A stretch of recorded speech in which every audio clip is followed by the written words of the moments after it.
দারাজ থেকে একটা humidifier order করলাম, তো প্যাকেজটা এসে পৌঁছালো। প্যাকেজটা খুললাম, চেক করলাম, মোটামুটি খারাপ ছিল না, ভালোই।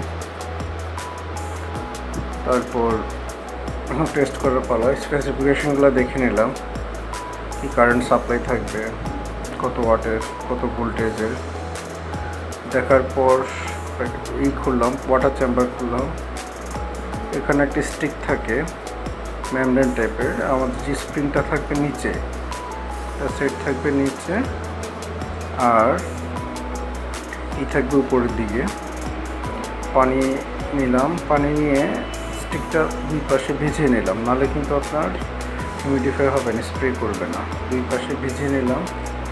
ভিজিয়ে নেওয়ার পরে স্প্রিংটা নিচের অংশে সেট করলাম। তারপর কাভারটা আমি ফিক্স প্যাক করলাম। করার পর এখন ইলেকট্রিক্যাল কানেকশন দেওয়ার পালা। দেখুন কীভাবে এয়ার হিউমিডিফাই হচ্ছে।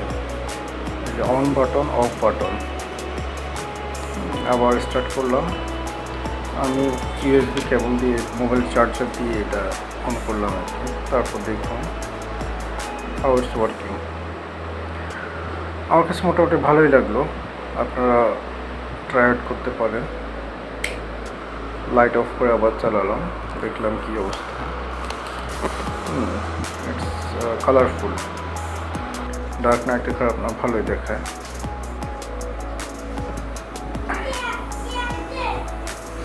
এয়ারটা মোটামুটি ঠান্ডা, যে স্পিডটা আসে।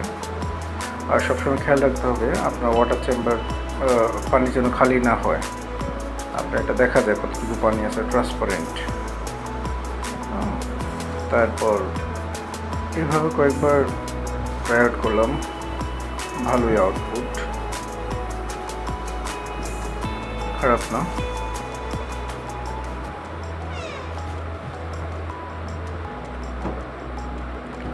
লাল, নীল, সবুজ আলো